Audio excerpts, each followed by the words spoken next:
இயேசுவுக்கே புகழ். இன்று நம்முடைய தியானத்தின் 11வது நாள். 11வது நாளாகி இன்றைய தியான சிந்தனைகள் அனைத்தையும் கடவுளுடைய பொறுப்பாத்தில் வைத்து நாம் சிறு ஜெபத்தோடு நாம் தொடங்குவோம். முடிந்தால் கண்களை மூடியவாறு ஒரு ஜெப உணர்வோடு இந்த ஜெபத்தில் பங்கெடுத்தால் மிகவும் நன்றாக இருக்கும். ஜெபிப்போமாக. எங்களை ஒவ்வொரு நாளும் பாதுகாத்து வழிநடத்தி வரும் அன்பு தந்தையே இறைவா, இதோ 11வது நாளாக்கிய இன்றைய தியான சிந்தனைகள் அனைத்தையும், இன்று இந்த தியான சிந்தனையில் கலந்து கொள்ளும் ஒவ்வொரு சகோதர சகோதரிகளையும் நாங்கள் உம்முடைய பாதத்தில் வைக்கிறோம் ஆண்டவரே. அவர்களையும் அவருடைய குடும்பங்களையும் நிறைவாக ஆசீர்வதித்தருளும். அன்பு தந்தையே, நீர் எங்களுக்காக காட்டிய அந்த அன்பு மேலானது. நாங்கள் பாவங்களினாலும் குற்றங்களினாலும் இறந்தவர்களாக இருந்தும் உம்முடைய மகனை அனுப்பி அவருடைய நொறுக்கும்படி, எங்களுக்காக அவருடைய உடல் உடைக்கப்படும்படி நீர் அவரை எங்களுக்காக கையளித்தீர், முழுமையாக விட்டு கொடுத்தீர். அன்பு தந்தையே, இந்த இயேசுவோடைய மரணத்தை தியானிக்கின்ற நாங்களும் எங்களுடைய வாழ்க்கையில் இதனால் எங்களுடைய வாழ்க்கையில் வருகின்ற பாவங்களை வெறுத்து அந்த இயேசுவை இன்னும் அதிகமாக அன்பு செய்து வாழ எங்களுக்கு உம்முடைய அருளை தாங்கப்பா. இந்த மன்றாட்டுக்கள் எல்லாம் எங்கள் ஆண்டவராகிய இயேசு கிறிஸ்து வழியாக உம்மை மன்றாடுகிறோம். ஆமென். இறை இயேசுவில் அன்பார்ந்த சகோதர சகோதரிகளே, நாம் நம்முடைய தியானத்தின் 4வது பகுதியில் இருக்கிறோம். 4வது பகுதி. கடந்த 3வது பகுதியில், அந்த மைய பகுதியில் கிறிஸ்துவ வாழ்வின் முக்கியமான அம்சங்களை நாம் பார்த்தோம். அது முடிக்கும் பொழுது இந்த கிறிஸ்துவ வாழ்வு வாழ நமக்கு அருள் தேவை என்று முடித்தோம். கடவுளுடைய வல்லமை தேவை என்று முடித்தோம். அப்ப இந்த 4வது பகுதியில அந்த அருள், அந்த கடவுளுடைய வல்லமை எவ்வாறு நீங்களும் நானும் பெற்றுக்கொள்ள முடியும், அதற்காக கடவுள் என்ன செய்தார் என்பதை இந்த பகுதியில் தியானிக்கிறோம். புரிகிறது நினைக்கிறேன். அந்த அருளை, அந்த கடவுளுடைய வல்லமையை எவ்வாறு நீங்களும் நானும் பெற்றுக்கொள்ள முடியும் என்றும், அதற்காக கடவுள் என்ன செய்தார் என்றும் இந்த பகுதியில் நாம் தியானிக்கின்றோம். அருள் 2 அர்த்தத்தில் வருகிறது என்று நான் முன்னாடி சொன்னேன். ஒன்று கடவுளுடைய தயவு. அருள் கடவுளுடைய தயவு. அது பழைய ஏற்பாட்டிலும் புதிய ஏற்பாட்டிலும் அநேக முறை அந்த வார்த்தை அந்த அர்த்தத்தில் வருகிறது. ஆண்டவராக இயேசு கிறிஸ்துவின் சிலுவை மரணத்துக்கு முன்னும் அது இருந்தது. அதுக்கு பிறகும் கடவுள் நம் மீது அருள் காட்டுகிறார், அருள் பொழிகிறார், தயவு காட்டுகிறார் இருக்கிறது. ஆனா இப்போது நாம் பார்க்கும் இந்த அருள் ஆண்டவராக இயேசு கிறிஸ்துவின் சிலுவை மரணம் உயிர்ப்பின் வழியாக நமக்கு வந்தது. அது என்ன? அது கடவுளுடைய வாழ்வு. கடவுளுடைய வாழ்வு.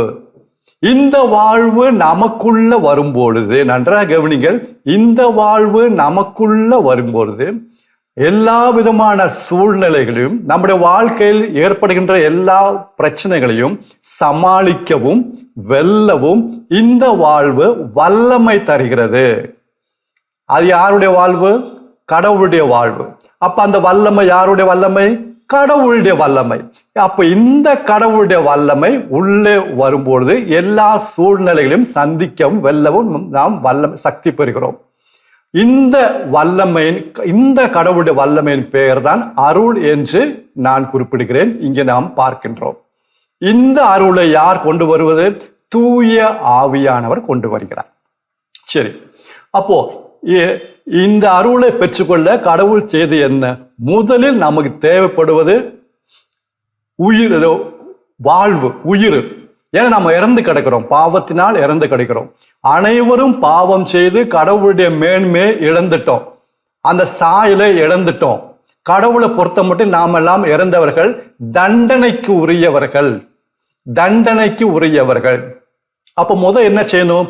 நம்முடைய பாவங்களுக்காக நாம் தண்டனை பெற வேண்டும். கடவுளுடைய கோபம் நம்ம மேல வரணும். கடவுளுடைய சீற்றம், அந்த சினம் நமக்கு வரும், கண்டிப்பா வரும். ஆனா கடவுள் என்ன செஞ்சாரு? நாம தான் இறந்துட்டோமே, அவரே மனிதனாக வந்து நம்முடைய பாவங்களுக்கான தண்டனை அவர் ஏற்றுக்கொள்கிறார், ஆண்டவராகிய இயேசு கிறிஸ்து. அப்ப இந்த தண்டனை பாவத்தின் சம்பளம் மரணம், பாவத்தின் சம்பளம் மரணம். அப்ப இந்த மரணம் அவர் ஏற்றுக்கொள்கிறார், தண்டனை ஏற்றுக்கொள்கிறார். அப்ப இந்த மரணம் 2 வகையில் நடக்கிறது, 2 முறை அல்ல, 2 வகையான மரணம். ஒன்று ஆவிக்குரிய மரணம், இன்னொன்று உடல் ரீதியான மரணம். ஆவிக்குரிய மரணம் நேற்று நாம் பார்த்தோம். கடவுளால் கைவிடப்பட்ட நிலை, கடவுளால் கைவிடப்பட்ட நிலை, அதுதான் ஆவிக்குரிய மரணம். அது நேற்று நாம் தியானித்தோம், சிந்தித்தோம். அப்போ இன்றைக்கு நாம் என்ன பார்க்க போகிறோம்? உடல் ரீதியான மரணம். இந்த 2 மரணத்தை நாம் புரிந்து கொள்ள வேண்டும். 2 முறை அவர் சாகவில்லை, 2 வகையான மரணத்தையும் அவர் ருசி பார்த்தார். உடலிலும் ஆவியிலும் மரணத்தை ருசி பார்க்க வேண்டி இருந்தது. இந்த 2ம் சேர்த்து தான் நம்முடைய பாவங்களுக்கு தண்டனையாக அமையும். அதை அவர் ஏற்றுக்கொண்டார். சரி, இன்றைக்கு நாம் பார்க்க போவது உடல் ரீதியான மரணம். உடல் ரீதியான மரணத்தை பைபிள்ல, புதிய ஏற்பாடுல பல இடங்களில் எப்படி ஒப்பிட்டு சொல்கிறார்கள் என்றால், இரத்தம், கிறிஸ்துவின் இரத்தம் என்றுதான் பல இடங்களில் வருகிறது. அந்த கிறிஸ்து இரத்தம் சிந்தினார், அதெல்லாம் பொதுவாகவே உடல் ரீதியான மரணத்தை பொதுவாக குறிக்கிறது, உடல் ரீதியான மரணத்தை குறிக்கிறது. அப்ப இன்றைக்கு நாம் அந்த ஒரு இடத்துல மட்டும் ஆண்டவராக இயேசு கிறிஸ்து நமக்காக இரத்தம் சிந்தினார், ஒரு விலை கொடுத்தார் என்பதை ஒரு இடத்துல ஒரு வசனம், ஒரு பகுதி மட்டும் எடுத்து நாம் தியானிக்க போகிறோம். அப்ப நமக்கு நன்றாக புரியும். அது எந்த பகுதி? 1 பேதுரு 1 அதிகாரம் 18வது வசனமும் 19வது வசனமும். 1 பேதுரு 1 அதிகாரம் 18வது வசனமும் 19வது வசனமும். நான் முதலில் அந்த வசனத்தை சொல்லுகிறேன், அப்புறம் அந்த வசனத்தை நாம் தியானித்தா நன்றாக. இங்கே ஏன்னா இந்த வசனத்துல ஆண்டவராக இயேசு கிறிஸ்துவின் இரத்தம் என்று ஒரு இடத்துல வருகிறது. அதனால இந்த வசனங்களை நாம் தியானிக்கிறோம். 18-19. 1 பேதுரு 1 அதிகாரம் 18-19. உங்கள் மூதாதையர்களிடமிருந்து வழி வழியாக வந்த வீணான நடத்தையிலிருந்து உங்களை விடுவிக்க கொடுக்கப்பட்ட விலை என்னவென்று உங்களுக்கு தெரியும். எப்பா, அது பொன்னோ வெள்ளியோ போன்ற அழிவுக்குரிய பொருட்கள் அல்ல, பொன்னோ வெள்ளியோ போன்ற அழிவுக்குரிய பொருட்கள் அல்ல, மாறாக மாசற்ற ஆட்டுக்குட்டி போன்ற கிறிஸ்துவின் உயிர் மதிப்புள்ள இரத்தமே, அந்த இரத்தமே, கிறிஸ்துவின் இரத்தமே. மீண்டும் கூறுகிறேன், உங்கள் மூதாதையரிடமிருந்து வழி வழியாக வந்த வீணான நடத்தையிலிருந்து உங்களை விடுவிக்க உங்களுக்கு கொடுக்கப்பட்ட விலை என்னவென்று உங்களுக்கு தெரியும். You know it. அந்த விலை அது பொன்னோ வெள்ளியோ போன்ற அழிவுக்குரிய பொருட்கள் அல்ல, மாறாக மாசற்ற ஆட்டுக்குட்டி போன்ற கிறிஸ்துவின் உயிர் மதிப்புள்ள இரத்தம். உயிர் மதிப்புள்ள இரத்தம், அதை விட உயிர் மதிப்புள்ளது ஒன்றுமே கிடையாது. உயிர் மதிப்புள்ள இரத்தம், அந்த இரத்தத்தை அவர் நமக்காக சிந்தினார், நம்மளை விடுவிக்க, மீட்க. சரி, இதுதான் உடல் ரீதியான மரணம். நாம் தியானிப்போம். அன்பான சகோதர சகோதரிகளே, இந்த இரத்தத்தை குறித்து நமக்கு ஏதாவது நாம் அது பெருசா எடுத்துக்கிறோமா? அவர் எவ்வளவு பெரிய காரியம் செஞ்சிருக்காரு. இந்த இரத்தம் சிந்தியதால் தான் நமக்கு பாவம் மன்னிப்பு கிடைக்கிறது. நமக்கு உயிர் கிடைக்க வேண்டும் என்றால், வாழ்வு கிடைக்க வேண்டும் என்றால், நம்முடைய பாவம் மன்னிக்கப்பட வேண்டும். இந்த பாவத்தை மன்னிக்க வேண்டும் என்றால் கிறிஸ்து இரத்தம் சிந்த வேண்டும். அந்த இரத்தத்தினால்தான் நமக்கு பாவம் மன்னிப்பு ஃபர்ஸ்ட் கிடைக்கிறது. பாவம் மன்னிப்பு நாம் பெறுகிறோம். அன்பார்ந்தவர்களே, இதை சொல்லும் பொழுது நம்ம இந்த பாவம் மன்னிப்பு கடவுள்கிட்ட நம்முடைய பாவங்கள்லாம் வந்து அறிக்கையிடுறோம், மன்னிப்புக்கிறோங்கிறது எந்த அளவுக்கு நம்முடைய உள்ளத்திலிருந்து அந்த ஒரு வேதனையோட துக்கத்தோட நம்ம அறிக்கையிடுறோம்ங்கிறது எனக்கு தெரியல. நீங்கள் உங்களுடைய வாழ்க்கையை ஆராய்ந்து பாருங்க, என்னுடைய வாழ்க்கையை நம்ம ஆராய்ந்து பார்ப்போம். பாவம் செய்றோம், மன்னிப்பு கேட்கிறோம், பாவம் செய்றோம், மன்னிப்பு கேட்கிறோம், பாவம் செய்றோம், மன்னிப்பு கேட்கிறோம். ஏன் இந்த பாவத்தை நம்மளால விட முடியல? சில சிந்தனைகள் இதுல சொல்ல விரும்புகிறேன், பகிர்ந்து கொள்ள விரும்புகிறேன். ஒரு காரணம், இஸ்ரேல் மக்களை பார்த்தீங்கன்னா, அவங்க பாவம் செஞ்சாங்கன்னா அவங்க என்ன செய்யணும்? அந்த பாவத்திற்கு பரிகாரமா அவங்க என்ன செய்யணும்? அவங்க ஒரு காளையோ அல்லது ஒரு ஆட்டுக்குட்டியையோ அவர்கள் கொண்டு வர வேண்டும். அதை கொண்டு வந்து பழி செலுத்த வேண்டும். அதாவது ஒரு காளை ஒரு எவ்வளவு விலைன்னு எனக்கு தெரியாது, ஒரு ஆட்டை எடுத்துக்கோமே, ஒரு வளர்ந்த ஆட்டை எடுத்துக்கோமே. ஒரு வளர்ந்த ஆடுனா எனக்கு தெரியல இன்னைக்கு எவ்வளவு விலை வரும்னு தெரியாது. குறைந்தபட்சம் ஒரு 5,000 5,000 ரூபான்னு வச்சு ஒரு ஆடு, வளர்ந்த ஆடு ஒரு 5,000 ரூபா, 5,000 ருபீஸ், 5,000. ஒருத்தர் இப்ப நான் பாவம் செஞ்சேன்னா நான் வந்து ஒரு ஆட்டுக்குட்டியை நான் கொண்டு போகணும். நல்ல பணம் இருக்கவங்க காளையை கொண்டு போவாங்க, அது 30,000 40,000 வரும். மற்றவங்க மிடில் கிளாஸ் ஒரு ஆட்டை கொண்டு போவாங்க, ஒரு 5,000 வச்சுக்குவோம். அப்ப நான் பாவம் செஞ்சேன்னா நான் ஒரு விலை கொடுக்க வேண்டியது இருக்கிறது. நான் மன்னிப்பு பெற வேண்டும் என்றால் நான் ஒரு விலை கொடுக்கணும். இப்ப சொல்லுங்க, நான் அடுத்து நான் பாவம் செய்ய எனக்கு மனசு வருமா? இப்படியே நான் பாவம் செஞ்சா ஒவ்வொரு முறையும் 5,000 போகுது. நான் குறைந்தபட்சம் 5,000 சொல்றேன், இன்னைக்கு எவ்வளவு தெரியல. அப்ப இஸ்ராயல் மக்கள் இப்படி நடந்துகிட்ட, கடவுள் இப்படி செய்ய சொன்னதுனால உலக மக்களை விட அவங்களுடைய வாழ்க்கை தரம் உயர்ந்ததாக இருந்தது. Moral life. ஐயோ, பாவம் செஞ்சா ஆட்டு போயிடும், காளை போயிடும், எங்க போறது பணத்திற்கு? எங்க அந்த ஆடு மாடு தாங்க அவங்களுடைய செல்வம். இன்னைக்கு நமக்கு பணம் எல்லாம் இருக்கிற மாதிரி அவங்களுக்கு ஆடு மாடு தான் எல்லாம். இன்னைக்கு நமக்கு பணம், நிலம் இருக்கு. எத்தனை பேர் அப்புறம் நிலத்தை விற்க வேண்டியது இருக்கும், வீடை விற்க வேண்டியது இருக்கும். அவ்வளோ சீக்கிரம் பாவத்தை விட்டுருவோம்.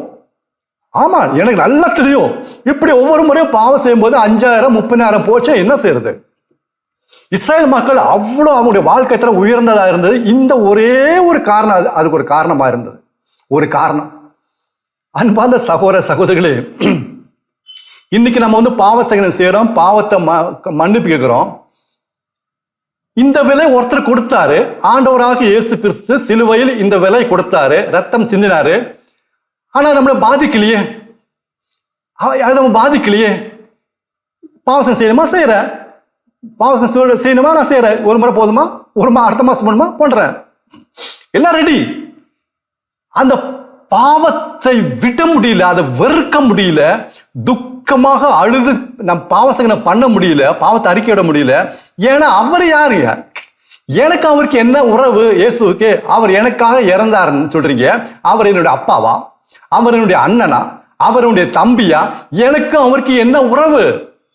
அதை என்ன பாதிக்க மாட்டேங்குதே. எனக்கு ஏதாவது கிடைக்கும்னா இப்ப இந்த தடை நீங்கணும், அதனால பாவத்தை சங்கீதம் செய்யறேன், பாவத்தை அறிக்கிடுறேன். இங்க கேளுங்க, நன்றாக கவனிங்கள். ஒரு பிராக்டிக்கலா சொல்றேன். இப்போ ஒரு ஊர்ல ஒரு புதிய ஒரு சட்டம் வருது. அவங்க அந்த பர்டிகுலர் கிராமத்துல ஒரு சட்டம் கொண்டு வர்றாங்க. அப்போ ஒரு பையனை கூப்பிட்டு அவங்க இந்த மாதிரி சொல்றாங்க. அந்த ஊர் தலைவரோ பஞ்சாயத்து தலைவரோ சொல்றாரு, டேய், ஒரு உதாரணம் எடுத்துக்காட்டு, நீ இனிமேல் ஏதாவது தப்பு பண்ணினா உங்க அப்பாவை நாங்க எல்லாத்துக்கும் முன்னாடி நடு தெருவில் 50 முறை சாட்டையால் நாங்க அடிப்போம். நீ அடுத்த முறை, இவன் அடிக்கடி தப்பு பண்றான், இனி அடுத்த முறை இந்த தப்பு பண்ணேனா இல்ல ஏதாவது ஒரு தப்பு பண்ணா நீ உன்னுடைய அப்பாவை, ஒன்னே இல்லை உங்க அப்பாவை நாங்க வந்து எல்லாத்துக்கும் முன்னாடி நடு தெருவில் எல்லாம் பார்க்கிற மாதிரி 50 முறை சாட்டையால அடின்னு அடிப்போம். அப்பதான் நாங்க உன்னை விட முடியும். அடுத்த முறை பாவம் செஞ்சலாம், இல்லைன்னா உன்னை விட மாட்டோம். நினைச்சு பாருங்க, இவன் அடுத்த முறை தப்பு செய்ய எப்படி பயப்படுவான். ஏன் இவனை அடிப்பாங்களா?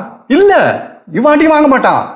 உங்க ஃப்ரெண்ட்ஸ் எல்லாம் கூப்பிடுறாங்க, ஒரு மாதிரி வாடா நம்ம பார்ட்டிக்கு போவோம், எப்பவுமே கூப்பிடுற மாதிரி பார்ட்டிக்கு போவோம், வாடா கொஞ்சம் கொண்டாடுவோம்டா, கொண்டாட்டம் செலிப்ரேஷன், வரியா? வா, நீ வரணும். இல்ல நான் வரல. ஏன் வரல? முன்னாடி நீ தான் எங்களை கூப்பிடுவ, இப்ப நாங்க கூப்பிட்டா நீ வரமாட்டேற. நீ ஏன் காசுக்கு பயப்படுற? எல்லாம் நாங்க ஃப்ரீயா நாங்க சப்ளை பண்றோம்டா, நாங்க கொடுக்குறோம். ஐயோ நான் வரமாட்டேன், எனக்கு இது வேண்டாம். இத்தனை வருஷமா வந்துட்டு இருந்தேன், இப்ப திடீர்னு ஐயோ வேண்டாம். எங்க அப்பா ஞாபகம், நான் இதை அடிச்சேனா, நான் இந்த இங்க தண்ணி அடிச்சேனா, இப்படி தப்பு பண்ணேனா, எங்க அப்பாவை நடு ரோட்ல போட்டு 50 முறை சாட்டையால எங்க ஊர்ல அடிப்பாங்க. ஐயோ இது வேண்டாம். அன்னைக்கே விட்டுருவோம் பாருங்க அந்த பழக்கத்தை, அன்னைக்கே. ஏன்னா அவங்க அப்பா. இது நம்முடைய இதயத்தை அப்படியே ஊடுருவுது, வேதனை, துக்கம். ஐயோ இந்த பாவம் வேண்டாம். இயேசு அவர் யாரு? எனக்கு யாரு? எங்க அப்பாவா? அவங்க அடிச்சா என்ன? அவர் என் தம்பியா? என் அண்ணனா? அடிச்சா என்ன, உதச்சா என்ன, துப்பினா என்ன, ஆணியால் அடிச்சா என்ன, முழுக்கிற தலையில வச்சா என்ன, ரத்தம் கொட்டினா என்ன? Who is he? அவர் யாரு? அதான் முதல் நாள் இந்த தியானத்தை முதல் நாள் முன்னுரை சொன்ன, உறவு இல்லைன்னா, நட்புறவு இல்லைன்னா போச்சுங்க, எல்லாம் மதம். எனக்கு என்ன கிடைக்கும்? பாவசம் செய்யணுமா? செய்யறேன். எத்தனை முறை செய்யணும்? நாளைக்கு வேணுமா? Okay, I'm ready. அது எவ்வளவு பெரிய காரியம். இந்த பாவம் எவ்வளவு பாதிக்குது என்னுடைய ஆண்டவரை இயேசுவை, அது எவ்வளவு பாதிச்சுச்சு. அது உள்ள அது ஊடுருவ மாட்டேங்குது. இந்த அன்பு அம்பாக நம்முடைய உள்ளத்தில் ஊடுருவ மாட்டேங்குது. அந்த உடல் ரீதியான மரணம், அடிக்கப்பட்டார், நொறுக்கப்பட்டார், உடைக்கப்பட்டார். பாவம் அறியாதவர், பாவம் செய்யாதவர், பாவம் இல்லாதவர், அப்பாவோட அண்ணனோட தம்பியோட அவர் தாங்க நமக்கு உறவு. அந்த உறவை தந்ததெல்லாம் இவர் தாங்க, இவர் தாங்க ஃபர்ஸ்ட். இவரை விட அவங்க யாரும் அவரை நம்ம அன்பு செய்யலைங்க. அவங்களை விட அக்கறை உடையவர் இவர் தாங்க. இயேசுவோட அக்கறை உங்க அப்பாக்கும் அம்மாக்கும் அண்ணன் தம்பிக்கு இருக்குன்னு நினைக்கிறீங்களா? நெவர். அந்த ஆண்டவர் இயேசுவை நாம் அறிந்து கொள்ளும் பொழுது, அந்த உறவு நமக்கு நாம் புரிந்து கொள்ளும் பொழுது, அந்த அன்பு ஊடுருவும் போது, இந்த உறவு ரத்த உறவுலாம் நத்திங், ஒன்றுமே கிடையாது. அந்த அன்பு ஊடுருவணும். ஒடுக்கப்பட்டார், நொறுக்கப்பட்டார், உடல் அப்படியே உடைச்சான். முகம் கூட ஒரு மனிதனோட முகமே கிடையாது, அந்த சாயல் கிடையாது. பைபிள் இருக்கு, மனித சாயலே கிடையாது. அந்த அளவுக்கு இந்த ட்ரக்கு வந்து ஒருத்தரோட தலையில ஏறிச்சுன்னா என்ன சாயல்ங்க இருக்கு, அதை விட மோசமா பண்ணிட்டாங்க. அன்பானவர்களே, இந்த உடல் ரீதியான மரணம் நம்மளை பாதிக்கணும், ஊடுருவணும். ஏன்னா அவர் என்னோட இயேசுங்க, எனக்கு உயிர் கொடுத்தவருங்க. எங்க அப்பாவோட அண்ணனை விட, தம்பை விட, அம்மாவை விட, பெற்றோரை விட, எல்லாற்றையும் விட என்னை நேசித்தவர் அவர்.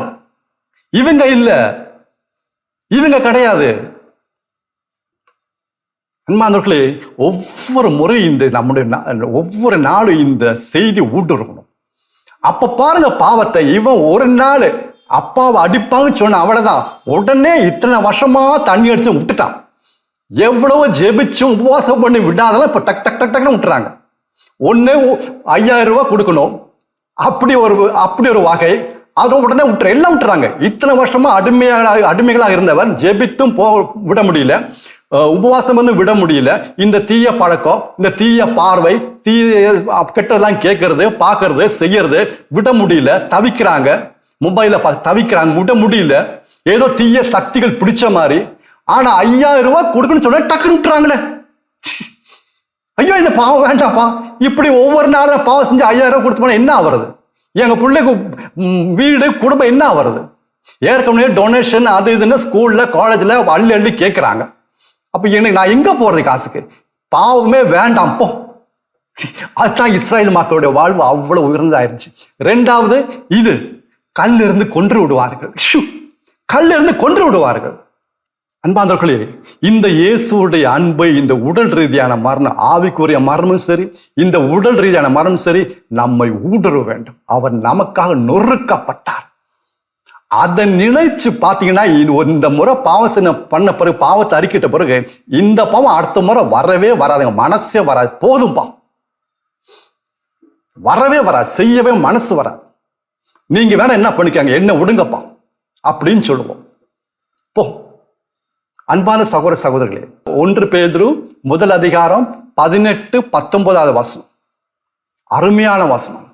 உங்கள் மூதாதையர்களிடமிருந்து வழி வழியாக வந்த நம்முடைய ஆதாமிலிருந்து நம்முடைய பெற்றோர்களுக்கு அவருடைய குழந்தைகளுக்கு வழி வழிய தலைமுறையாக வந்தது. நம்முடைய பெற்றோர் வழியாக நமக்கு வந்தது என்ன? நல்லா அந்த வசனத்தை பாருங்க, 18வது வசனம். உங்கள் மூதாதையரிடமிருந்து வழி வழியாக வந்த வீணான நடத்தை. ஏதாவது நல்லது கவனிச்சா? ஏன்னா அவர் தன்னுடைய சொந்த விருப்பத்தை செஞ்சுதான் குழந்தைகளை பெற்றாரு. யாரு? ஆதாம். தன்னுடைய சொந்த விருப்பம். இப்ப எல்லாத்துக்கும் வர்றது என்ன? சொந்த விருப்பம், சொந்த விருப்பம், சொந்த விருப்பம். அதுதான் வீணான நடத்தை. கடவுளுடைய விருப்பம் அல்ல, சொந்த விருப்பம். அது குழந்தைகளாலும் சரி, யாராலும் சரி. அந்த வீணான நடத்தை, வழி வழியாக வந்த வீணான நடத்தையிலிருந்து விடுவிக்க கொடுக்கப்பட்ட விலை என்னவென்று உங்களுக்கு தெரியுமா? என்ன தெரியுமா? உங்களுக்கு தெரியுமே, உங்களுக்கு தெரியுங்கிறாரு. அது பொண்ணோ வெள்ளியோ போன்ற அழிவுக்குரிய பொருட்கள் அல்ல, மாறாக மாசற்ற ஆட்டுக்குட்டி போன்ற கிறிஸ்துவின் உயிர் மதிப்புள்ள ரத்தங்கிறது. அதை மறந்துடாதீங்க. அதனால இப்போ 18, 19 நம்ம பார்த்தோம்ல. இப்ப 17வது வசனம் போவோம். இது ஏன் பேதுரு சொன்னாரு பாருங்க. 1 பேதுரு 1 அதிகாரம் 17வது வசனம். நம்ம இந்த 17வது வசனத்தை எடிட் பண்ணிட்டோம். நம்ம 18, 19 மட்டும் தான் எப்பவுமே பார்க்கிறோம். அப்ப இதுக்கு முன்னாடி 17வது வசனம் ஒன்று இருக்கு. அங்க என்ன சொல்லப்படுகிறது? இவ்வுலகில் அந்நியராக வாழும் காலமெல்லாம் பயத்தோடும் அச்சத்தோடும் வாழுங்க.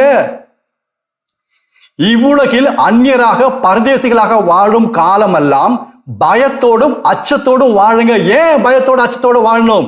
உங்கள் மூதாதையர்களிடமிருந்து வழி வழியாக வந்த வீணான வேஸ்ட், ஒத்த பைசா பிரயோஜனம் இல்லை, வீணான நடத்தையிலிருந்து உங்களை விடுவிக்க கொடுக்கப்பட்ட விலை என்னவென்று உங்களுக்கு தெரியும்.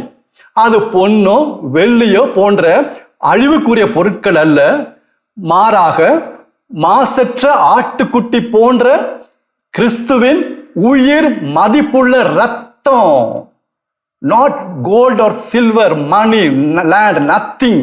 அவருடைய சொந்த ரத்தம், அவருடைய வாழ்வு, அவருடைய உயிர். அதுதான் ரத்தம், அவருடைய உயிர். ரத்தத்தை சிந்தினார். அதனால நாம் பாவம் மன்னிப்பு பெறுகிறோம். அதனால கடவுளுடைய முன்னாடி நாம் கடவுளுக்கு ஏற்புடையர் ஆகுகிறோம். இதனால கடவுளுக்கு நமக்கு நல்ல உறவு ஏற்படுகிறது. எல்லாம் இதனால ஒரு விலை கொடுத்தார். அதனால பாவத்தை நம்ம சீரியஸா எடுத்துக்குவோம். நேற்று ஒரு கதை சொன்ன, எடுத்துக்காட்டு சொன்னேன். வீட்டுல முறுக்கு சுட்டு வைக்கிறாங்க. அந்த பையன்ட்ட அம்மா வந்து மகன்ட்ட 4 வயசு பையன்ட்ட சொல்றாங்க, நீ எடுக்காத. ஆனா அவன் எடுத்துட்டான், திருடிட்டான், எடுத்துட்டான். ஆனா நம்ம அவனை கண்டுக்கிறது பதிலா, அவனை திட்டுறது பதிலா, திருத்தது பதிலா நம்ம என்ன சொல்றோம்? பக்கத்து வீட்டுக்காரங்கிட்ட எல்லாம் போய் நான் இப்படி முறுக்கு எடுக்க கூடாதுன்னு சொன்னாங்க. அவன் எவ்வளவு புத்திசாலித்தனமா நடந்துக்கிட்டான் பாத்தீங்களா? அது பாராட்டுறோம். அந்த பாவத்தை பெருமையா பேசுறோம். அவன் எவ்வளவு புத்திசாலித்தனமா எடுத்தான் தெரியுமா? அந்த ஒரு நிமிஷம் தான், நான் அப்படி திரும்பிட்டேன், ஸ்டூலை போட்டு டக்குன்னு எடுத்துட்டாங்க. எவ்வளோ கெட்டிக்காரான பையன். எப்பா இவன் பொழைச்சிரும். அப்ப இவன் கேட்கிறான், அந்த 4 வயசு பையன் அதை கேட்கிறான். ஓ, நம்ம இப்படிலாம் செஞ்சா நம்ம குறித்து பெருசா சொல்லுவாங்களோ, பெருமையா சொல்றாங்களோ. அது மனசுல பதிஞ்சிருச்சு. அவன் அதுலயே வளர்றான். அப்ப இப்படிதான் பாவம் செய்ய நோ ப்ராப்ளம். பாவத்தை லைட்டா எடுத்துக்கிறது, ஆண்டவராக இயேசு கிறிஸ்துவின் ரத்தத்தை லைட்டா எடுத்துக்கிறது. இது அப்படியே ஒவ்வொரு தலைமுறையா பாஸ் பண்றது. இதான் பாஸ் பண்றோம். உங்கள் மூதாதையரிடமிருந்து வழி வழியாக வந்த வீணான நடத்தை, பெருமையாக பேசுறது, தப்பு செஞ்சாலும் வீணான ஒத்த பைசா பிரயோஜனம் இல்லை. நடத்தையிலிருந்து விடுவிக்க கொடுக்கப்பட்ட விலை என்னவென்று தெரியுமா? பொன்னோ வெள்ளியோ போன்ற அழிவுக்குரிய பொருட்கள் அல்ல, மாறாக மாசற்ற ஆட்டுக்குட்டி போன்ற கிறிஸ்துவின் உயிர் மதிப்புள்ள ரத்தம். ஏன் இது மீண்டும் சொல்றேன்னா, இது அருமையான வசனம். ஆண்டவராகிய இயேசு கிறிஸ்து நமக்காக சிலுவையில் என்ன செஞ்சார், அந்த ரத்தம் சிந்தினதை இங்க அருமையாக காட்டுகிறது. என்னை இது ஊடுருவி தொட்டது. இதுல இருந்து நான் இன்னும் பெர்ஃபெக்ட் ஆகல. நோ, நான் இன்னும் அந்த நிறைவை இன்னும் பரல. அந்த நிறைவை நோக்கி பயணம் செய்து கொண்டிருக்கிறோம். நீங்களும் நானும் ஒவ்வொரு நாளும் அந்த பெர்ஃபெக்ஷனை பார்த்து நிறைவை பார்த்து பயணம் செய்கிறோம். அந்த வளர்ச்சி வேணும். அதுக்காக தியானம். ஜெபிப்போம். தூய் ஆவியானவரே, எங்களுக்கு இந்த வாழ்வை தாரும். இயேசு கிறிஸ்து சிலுவையில் உடல் ரீதியாக நொறுக்கப்பட்டதை, உடைக்கப்பட்டதை, தகர்க்கப்பட்டதை எங்கள் உள்ளத்தை ஊடுருவ செய்யும். அவர் என்னோடு இயேசு. அவருக்கு எனக்கும் மிகுந்த நெருக்கம் உண்டு, உறவு உண்டு. எங்க அப்பாவை விட, அண்ணனை விட, தம்பை விட எனக்கு அவர் தான் பெருசு. இரத்த உறவை விட ஆவியானவரே, இந்த உறவு எவ்வளவு மேலானது, உண்மையானது, சுயநலம் இல்லாதது, பொறாமை உள்ளாதது, அனைத்தையும் பொறுத்து கொள்ளும் இந்த அன்பை, இந்த இயேசுவை எனக்கு காட்டும், அதிகமாக காட்டும் என்று ஜெபிப்பீர்களா? அவர் காட்டுவார். அது காட்டும் போது வல்லமை அதிகமாக வரும். நிச்சயமாக காட்டுவாருங்க. இந்த வல்லமை நாம் பெற்றுக்கொள்ள முடியுங்க. ஏன்? என்ன காரணம்? ஏனெனில் இதுவே தகுந்த காலம்.